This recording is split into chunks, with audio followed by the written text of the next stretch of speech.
So shalom again, everyone from Galilee. This is Amir.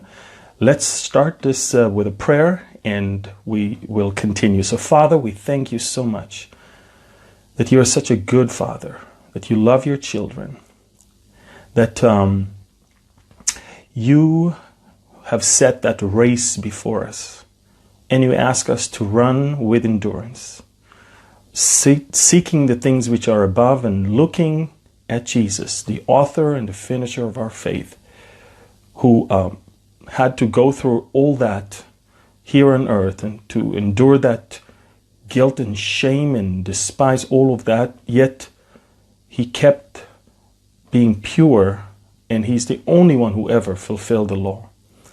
So he's now seated at the right hand of you, Father, and our eyes should be fixed on him, the author and the finisher of our faith, the Aleph and the Tav, the Alpha and the Omega.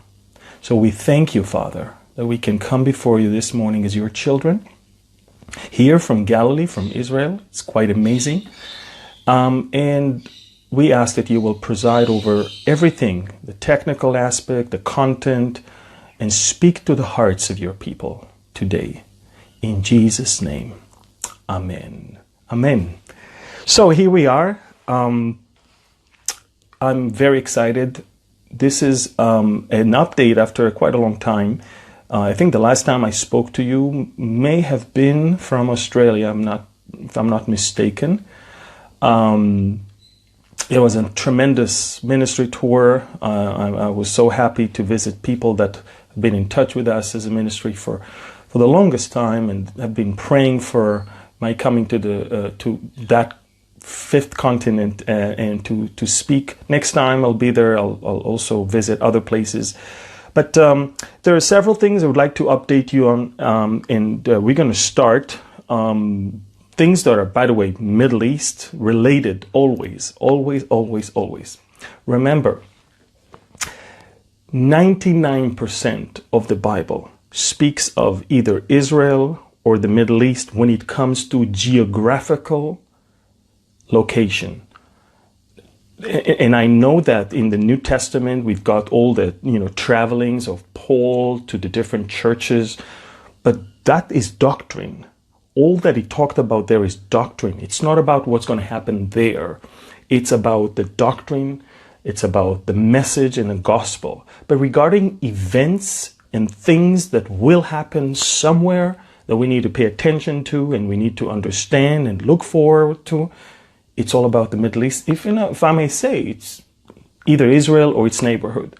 So it's not a coincidence why it's called Middle East Current Events Update, because I want you to stay focused on that which happens in this region, no matter where you're at around the world. There is no way you can ever understand the Bible or really follow Jesus without truly having the desire to understand what is going on here in this part of the world, which was such an important part of Jesus's teaching regarding the question of the disciples. Master, what are the signs of the end of the age? And so I would like to, of course, he talked about global events, but he definitely narrowed down to the words of the prophets. And he always encouraged us not to put aside the words of the prophet. He rebuked the disciples that were on their way to Emmaus, telling them, "O foolish ones, and slow of heart to believe that which was written by the prophets."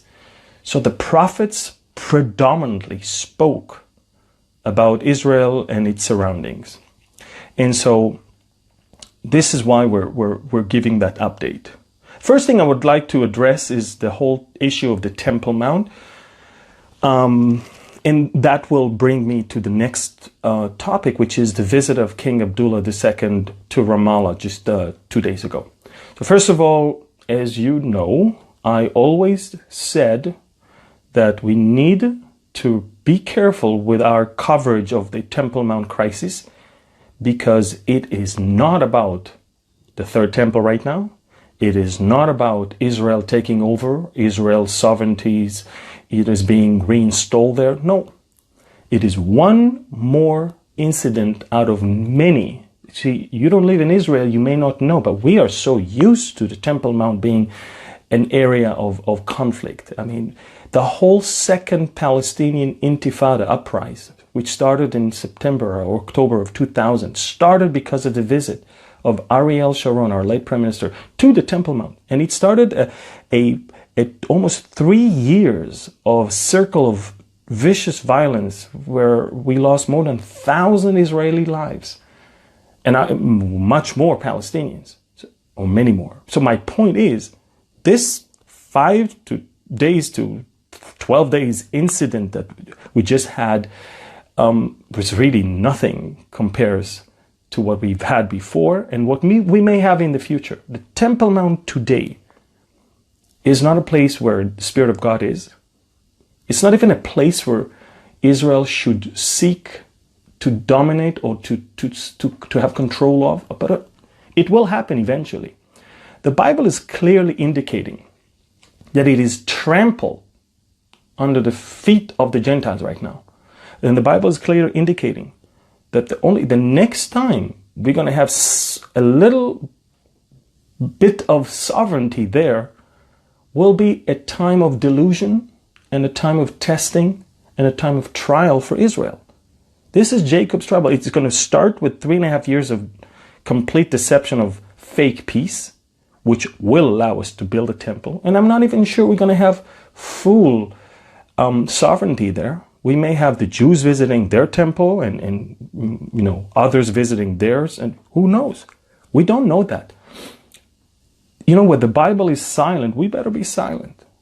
So if the Bible doesn't give us the complete description of how things will be, what we do know is that it has to be during the time of the Antichrist, because the Antichrist himself will go in and at a certain point after 3.5 years cut that peace deal and will go into the temple demanding to be worshipped as God in that temple. And this is the testing time of Israel. Is this your God? Is this your Messiah? Is this your deliverer? And if not, and if God is Messiah, and if Messiah is part of God, and you see that you thought this is Messiah, but now he declares himself as God. Now you already rejected one that declared himself equal to God. Now this one is going to kill you, while the other one came to save you. This is the process of God dealing with Israel. And many of them will flee to the desert. Many of them will be persecuted by the Antichrist. Many of them will perish because of all of that persecution. But my point is, until that moment, the Temple Mount is not in our hands, and Jerusalem is a problem, and it's not until Islam will stop being a dominant world religion, it's not until then that things will be not be the same as they are now. So it's same old, same old. We may have more conflicts, we may have more problems, we may have more tension rise up, but every time something happens, we're getting 10 times closer to our going out of here. You see, in 2000, when Ariel Sharon came to the Temple Mount, Russia and Turkey and Iran were not about a mile away from Israel. In 2000, we didn't have the tension that we have in the world today. That was before 9/11 even. In 2000, things were not the same. Israel today is different than Israel was. Today, Israel fits 10 times more into what Ezekiel spoke of than it was 15, 16, 17 years ago. So regarding the Temple Mount and the next temple, we have to be very careful in the way we analyze things. Things are back to normal. Muslims go to worship, Jews go to visit, Christians can visit. But this is not a place of God. It's a place given to Satan, I believe, to confuse. He's confusing, he's deceiving, it's a place of violence, it's a place of satanic worship. It's a place that is not, when Jesus will come back and his feet will stand on Mount of Olives, this Temple Mount, with whatever will stand on it, will be gone.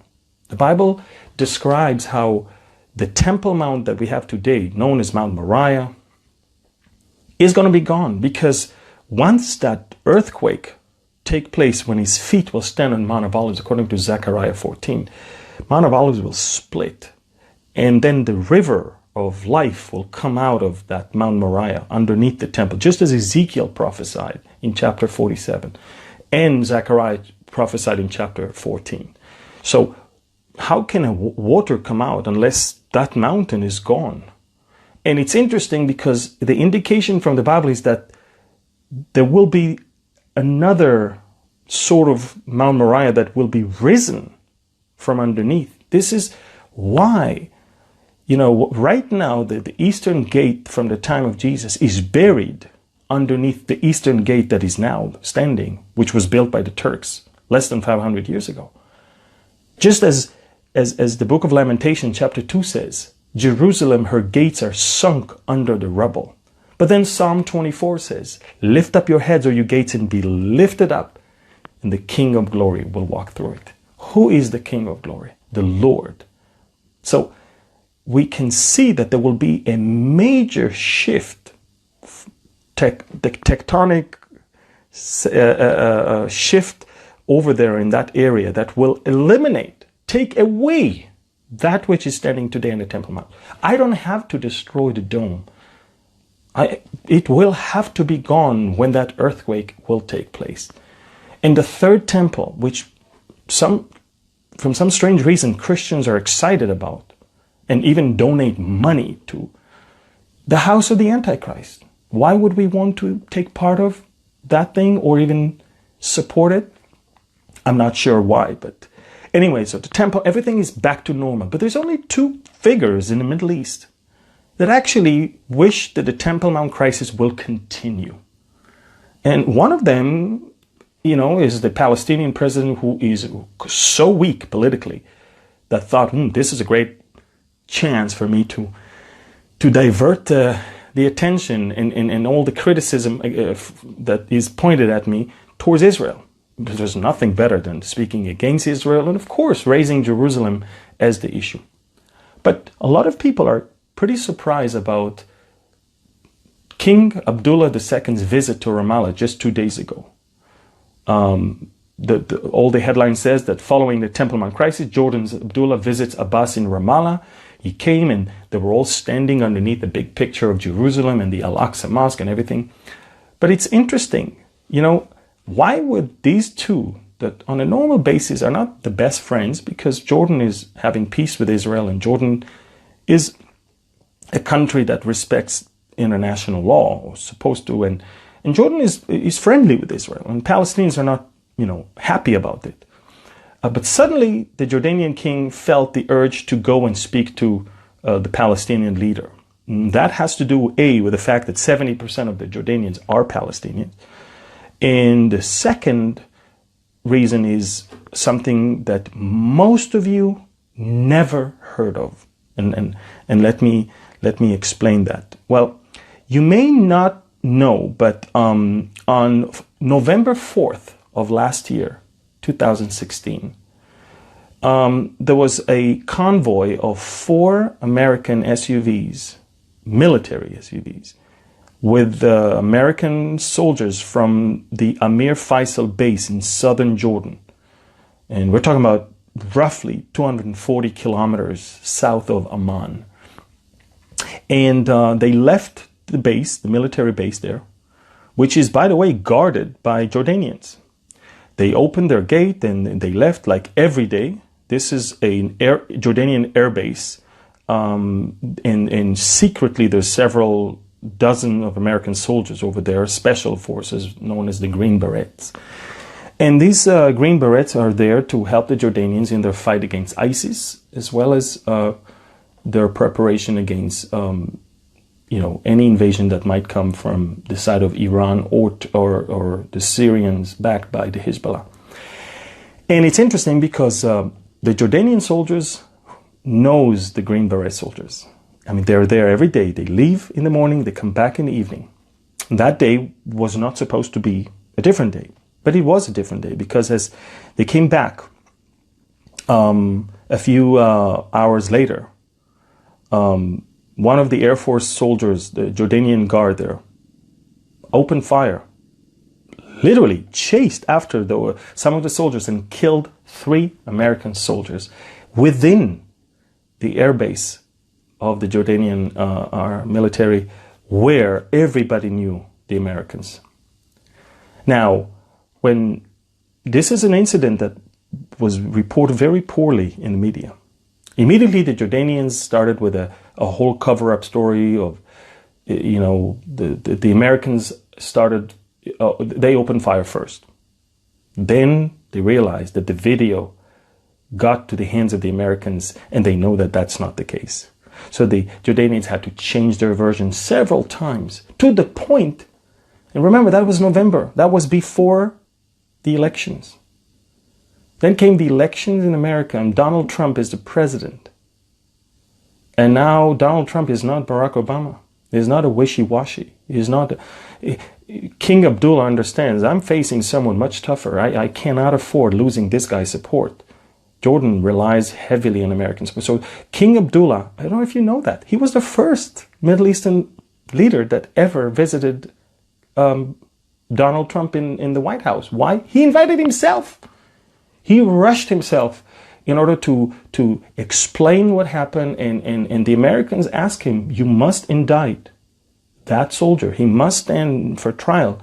This is unacceptable. So he had to go back home. Now what's the problem?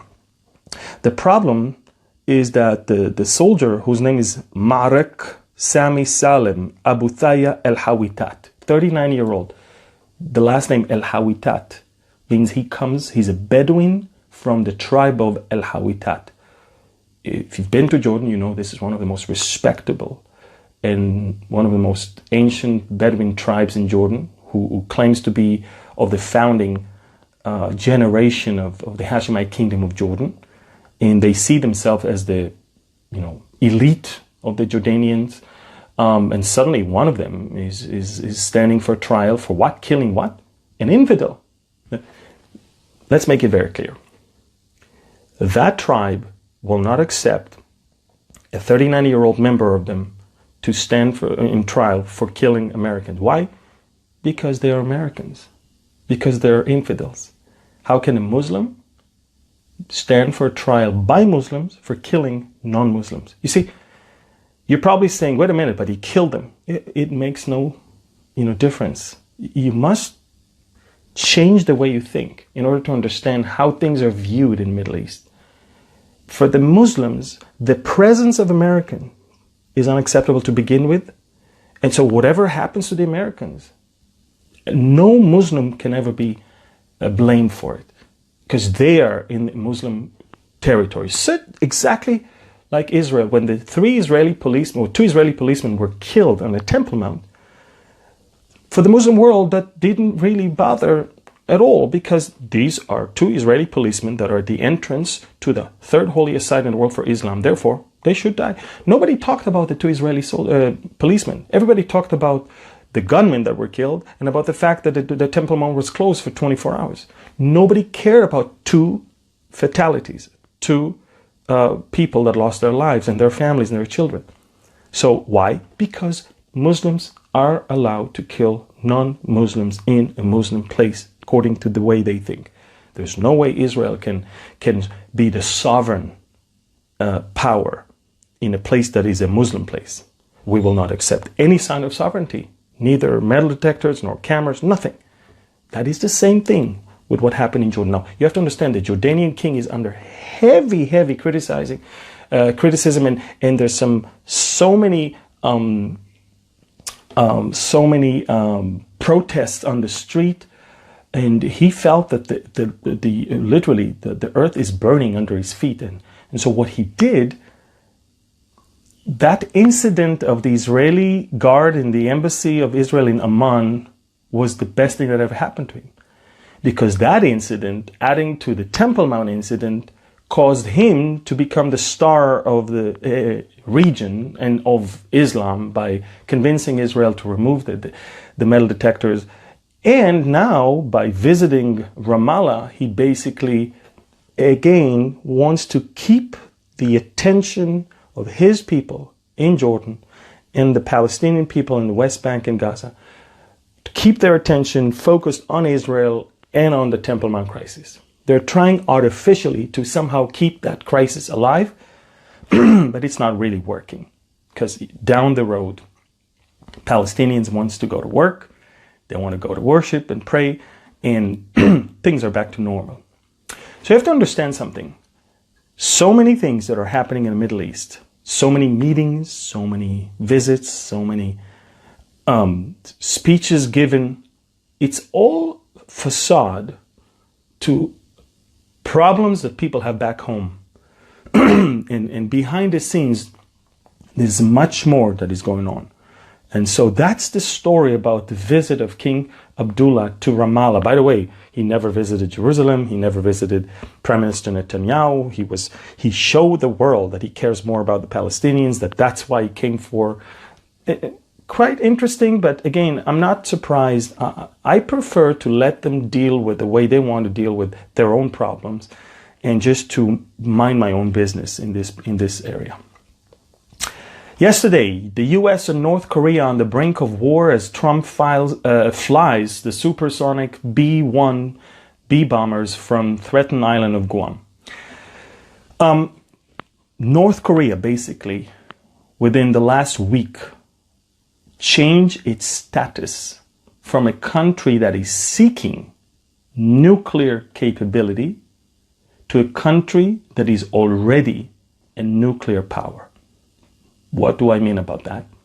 If the North Koreans had the nuclear capability, and so far their biggest problem was to convert that to a way that they can use it against other countries, which means to create warheads for their ballistic missile, the ICBMs, that can carry that nuclear capability.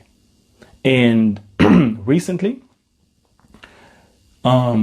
military experts and intelligence experts concluded that North Korea has already that capability. So this is a big game changer. North Korea is no longer on its way to become nuclear power. North Korea joined Pakistan and joined India and joined the club that is growing bigger and is now a nuclear power with a capability to fly or to send intercontinental ballistic missiles towards America, Asia, and other parts of the world. So this is a big game changer.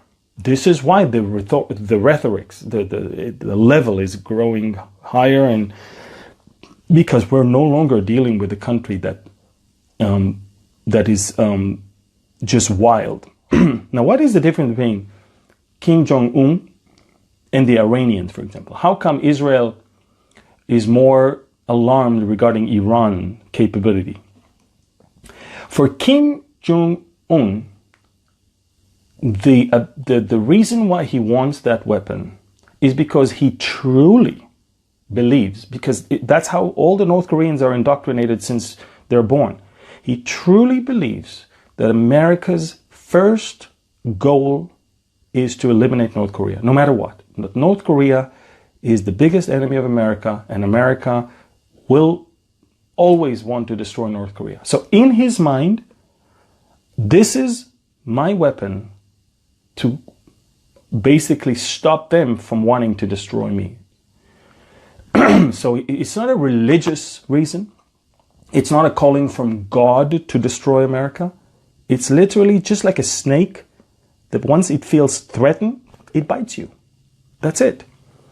And so we're going to see what's going on. America, by the way, cannot attack right now. At this moment, America has too many things that are at risk. There's tens of thousands of Americans in South Korea, which will have to be evacuated before any military action. America doesn't have also the enough power, and I'm talking about enough bombers and enough air power and air defense power in the region to withstand a massive North Korean attack of rockets and missiles. So either America will have to first evacuate its people and build up massive force there for a strike, or it's all going to be words, play of words, which more fits to what I call the rumors of wars and not wars. But the difference with Iran is that the Iranians feel that it's a mission from Allah to destroy Israel, or to destroy Saudi Arabia, or maybe to even destroy America, which is big Satan. They don't have to wait to be attacked. It's not about being threatened. It's about fulfilling the will of Allah for them. So that's a big difference. That's a religious commandment rather than the attempt to survive. And this is why we need to make sure they don't have that nuclear capability. So watch those things as they unfold. As Ezekiel 38 literally being fulfilled before our very eyes, or at least the preparation for it, even though America became once again a power that called some shots in the area of Syria, the Russians made it clear that they don't want to see America part of the deal. So guess what? Iran, Russia, and Turkey are to meet where? In Tehran, to discuss Syria. Now, isn't that interesting? They could have done that in Ankara or in Moscow, but they chose Tehran so the Americans won't be there, for sure. And they talk as if America is not even in the region. And it's interesting because it says here to broker peace talks, but literally what it's all about is how do we make sure that Americans are not causing us to be out of there. And the Russians already sent thousands of new infantry troops to the area of the Golan Heights, just so you know, on the Syrian side, of course. We've seen that. If we heard Russian on the radio, now we can see them. And also, we know that Russia is selling the S-400 air defense system to Turkey for $2.5 billion. They strike the deal in June. In July, they worked on the details, and it's about to be delivered. $2.5 billion deal about the S-400, the latest version of the air defense system that will detect any aircraft coming from far away and can release rockets to 20 to 40 different airplanes at the same time. This is very sophisticated weapons that we were very much against Iran having it. So now Turkey will have it. So you see the alliance that the Russians are building right now is beyond just Syria, and it's beyond just oil and gas. Literally, Russia is building up an alliance, and it's arming to their teeth their allies over there. Very interesting. So on one hand, the North Korean peninsula, rumors of wars. On the other hand, we see the Ezekiel 38 war being prepared right before our very eyes. Now comes a nice, we speak of bad things and terrible things. Let's speak about something nice. In the northern part of the Sea of Galilee, in the northeastern part of the Sea of Galilee, east of the River Jordan, there's the town of Bethsaida, which is mentioned in the gospel many, many times. This is one of the 3 cities that Jesus rebuked for their lack of faith. This is originally the home of Andrew, Peter, and Philip. And it's interesting because we know from the writings of the historian Josephus Flavius that Herod Philippus, the one who built Caesarea Philippi, who was the son of Herod the Great, he turned Bethsaida into a polis. Polis is a proper city in the Greco-Roman world, and which means it's elevated to a status where it gets more funding, where it has bigger roads and bigger facilities, just like we have cities today in the world. And we know that it was renamed Bethsaida, the Hebrew name, the house of the hunter, Bethsaida Julius. Now, the name Julius is given after the mother of Caesar Tiberius, which was the Caesar at the time of Jesus in Rome, and was the reason for the naming of the city by the Sea of Galilee, Tiberius. And so Julius, just like Herod Antipas named the city Tiberias after Caesar, his brother Herod Philippus named Bethsaida, Julius. It's very interesting. Why? Why am I mentioning that? For so many years we found their stuff, but there was no immediate connection to the apostles and to the New Testament. And that's not until, and that's of course, this is where Bethsaida is. As you can see, the Sea of Galilee. Tiberias is situated on this side of Galilee. Bethsaida is actually beyond the river on the area of, or what we call Golan Heights today, the Golanites. So that's where Bethsaida is, on the eastern part of the Jordan River. This is where Tiberias on the western side. And we can see that what we had there was not, we found there several things, and it's nice. But what we just found in the last few weeks is something very interesting. We found mosaic floor of a church. Now that church is described in early writings. Look, it says here that the monk Wilbard, later to become the first bishop of Eichstätt in Bavaria, recorded his visit to this inhospitable and dangerous area in the year 725. And the account of his travel says, from Capernaum, they went to Bethsaida, the city of Peter and Andrew, and there is now a church there in the place where originally their house stood. Isn't that interesting? So we just found a church. So if someone more than 1,200 years ago, actually almost 1,300 years ago, was there seeing a church that everybody knew was built on top, because in those days building churches was actually not just as a house of prayer, but it was to commemorate a specific event or a specific place where things happened before. And so we may have basically found the original location of Peter and Andrew's and Philip's houses. And we know that Peter later on moved to Capernaum to nurse his sick mother-in-law. So that's why, for some of you are asking, wait a minute, I thought I've been to Capernaum and that's where Peter's house was. Peter is originally from Bethsaida. And so this is the beautiful thing. We just found it. So on the news, it says we found Julius, but remember, it's the same site of Bethsaida. We just found the part of the Byzantine level, which is in the late Roman and Byzantine level, where things were built right on top of the houses. This, by the way, description is from the book of Paths of Messiah, written by the German Lutheran priest called Bargil Pixner. And so, very, very beautiful, beautiful things. Now comes something that I would like to address. And I know many of you are asking me online, Amir, what about the sign of the eclipse and the sign of Revelation 12 in September? What do you think about that? And a lot of you, or some of you, were offended by the fact that I'm so turned off by all of these things. So let me explain to you what is it that I believe the Lord showed me regarding those things. And do not be mistaken, I believe in the signs. I believe that God is giving signs. I believe in signs and wonders.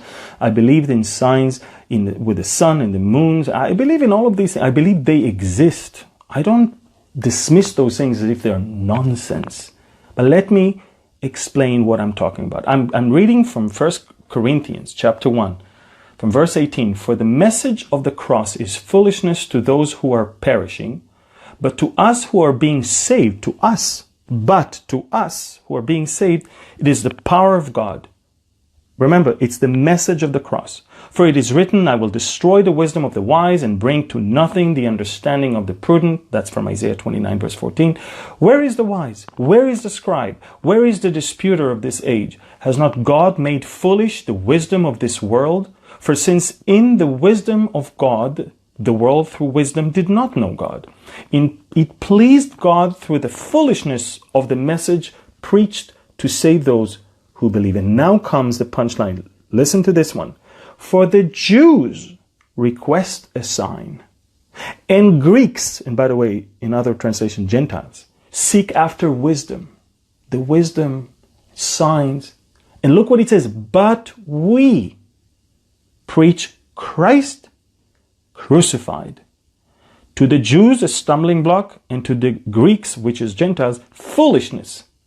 But to those who are called, both Jews and Greeks, to us, the believers, Christ, the power of God and the wisdom of God. Because the foolishness of God is wiser than men, and the weakness of God is stronger than men. So my point is this: God indeed is giving signs, but the signs are for the non-believers. We as believers should stick to the message of the cross. He gave signs. Look, even in Isaiah chapter 7, verse 14, it says, "Behold, I will give you a sign. Behold, the virgin shall conceive and bear a son, and shall call his name Emmanuel." The prophet Isaiah to the Jewish people, a Jewish prophet to the Jewish people, to the people of Israel, told them, "I will give you a sign. A virgin shall conceive." It wasn't to the believers. It was to the people, so they can believe. Now, that was before Jesus came, 400 years before. Did they believe? No. So the signs, even Jesus said, "Oh, adulterous a generation that seeks signs only." You know, the only signs you will see is the sign of Jonah, speaking of himself, of his death and resurrection. But my point is, I'm not dismissing signs. Signs will be there. I mean, the apostles had signs and wonders. We know the Antichrist will pull fire from heaven. I mean, there will be signs and wonders. Signs and wonders are for the non-believers, either to draw them to believe in God or to draw them to believe by the Antichrist in him. But to us, that's why the Bible said, "But we preach Christ crucified." So the believers, instead of being so much into the signs, which are not for the believers, I believe in this is what God showed me. We're not to deal with numerology. We're not deal with all of these things. The secret things belongs to the Lord, and those that are revealed belong to us. We need to stick to the gospel, Christ who is crucified. The simple message. That's why in 1 Corinthians, I just quoted from 1 Corinthians chapter 1, but that's why I love how chapter 2 begins. Chapter 2 begins with, "And I, brethren, when I came to you, I did not come with excellence of speech or with wisdom declaring to you the testimony of God." You know, Paul says, I'm not, coming with signs and wonders and wisdom and all of these things. He basically says, "For I determine not to know anything among you except Jesus Christ and Him crucified." So we as believers must focus on Jesus Christ, Him crucified, what He did for us, what He paid for us, and what He told us regarding the end times. That's it. So, Amir, so what do you think about the signs? The signs will be signs. And they are predominantly, again, signs are for non-believers, to believe maybe. But for us, we don't need the signs. They're not signs for us. We already know what's going to happen. So we don't need to set dates and hour and minute. We know what's going to happen. That's why today we have to be ready. Today we have to make sure that we are okay with the Lord. And yes, as Hebrews says, sin and snares, yes, it's all around. Now, what are we going to do? We have to confess and move forward. We have to put it aside, and we have to run the race that is set before us, looking at Jesus, the author and the finisher of our faith. Now watch this. This is cool. Now for the Hebrew guys. This is the Hebrew word for a sign. It's called ot. Ot is a sign. It's comprised of 3 Hebrew letters, Aleph, Vav, and Tav. Ot. Isn't that interesting? Jesus is known as the Aleph and the Tav, the Alpha and the Omega. Aleph, Tav. And watch this. The word ot, sign, has another letter, Vav. You know what Vav is? Vav means end. So they don't the people that are looking for sign, they're not just looking for Jesus, because Jesus and the gospel, this is a fact. They want they want plus, they want more. And Paul is determined to stick to the Aleph and the Tav, to just Jesus. He's the Alpha and the Omega, he's the Aleph and the Tav. So instead of us looking for a sign, we need to stick with only the Aleph and the Tav, and leave the end to those who needs the end, not us. This is why I'm so much against all of these things. I'm working on a message on Armageddon, which I will share with you when it's ready. And the reason is many people are confused. Let me give you a hint. The battle of Armageddon will not be in Armageddon.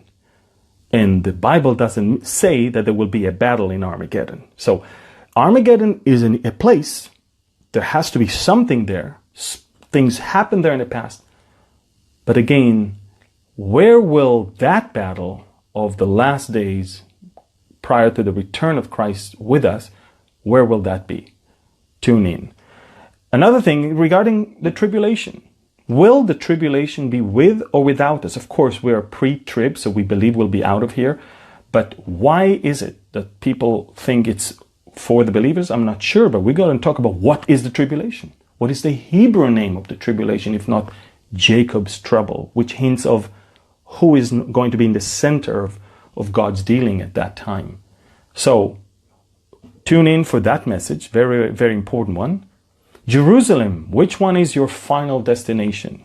Ladies and gentlemen, this city today, Jerusalem, requires your prayers. Pray for the peace of Jerusalem, because it is not a city of peace.